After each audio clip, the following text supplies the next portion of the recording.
Miriam was home alone one bitter October evening, hunched over her schoolwork at her desk, when she heard a something that sounded like a fingernail, delicate and deliberate, dragging itself along the underside of her bedroom floor.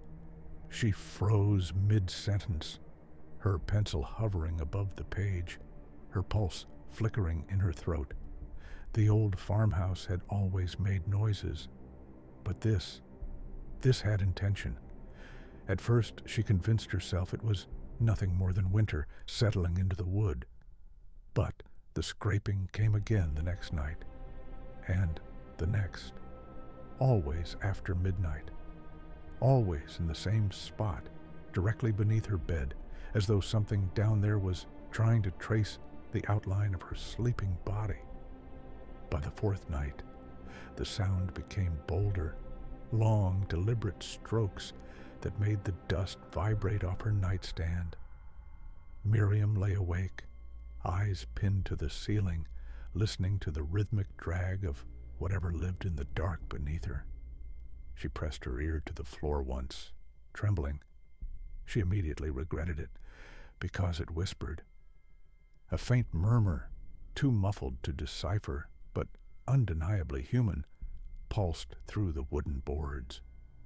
Each syllable seemed to wrap around her skull like cold fingers. She shot backward so violently she knocked over her lamp. The next morning she tore apart the crawlspace hatch, driven by a mixture of dread and furious curiosity. The air below was stale, thick with the scent of rot and forgotten winters. Her flashlight revealed nothing but dust, pipes, and the skeletal remains of old insulation.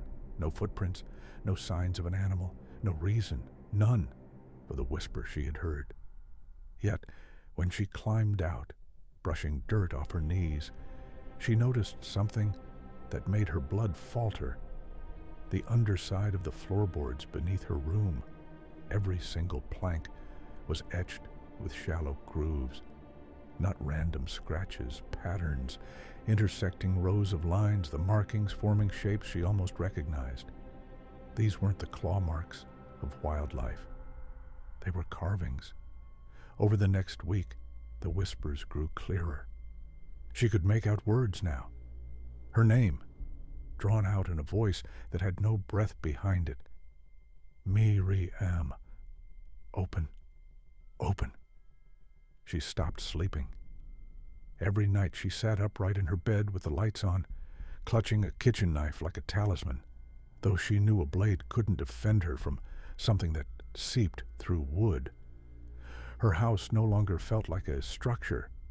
It felt like a mouth. By the 10th night, the whisper became pleading, then frantic, then angry, and then the boards began to rise.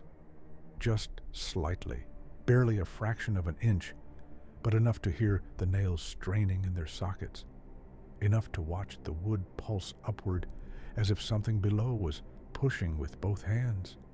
Miriam fled the room and barricaded the door. She waited until sunrise before gathering the courage to return. When she finally opened the door, her breath stuttered. The floorboards beneath her bed were lifted, bowed upward like ribs beneath skin, and in the center, pressed into the wood as though branded by a burning palm, was a handprint. Long fingers, no fingerprints, no human warmth. She called a contractor that afternoon, desperate to have the floor torn up, anything to remove the thing beneath her. But when he pried up the first board, he paused. "Ma'am," he said quietly, "I need you to look at this."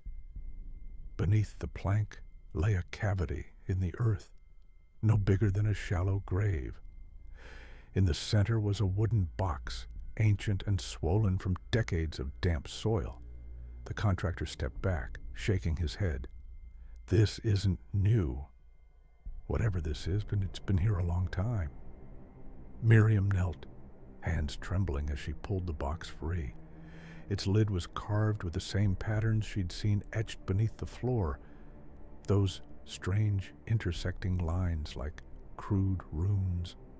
She opened it with agonizing slowness, bracing herself for bones. But the box held only a piece of parchment. On it, written in jagged script, were the same words she had been hearing in the dark.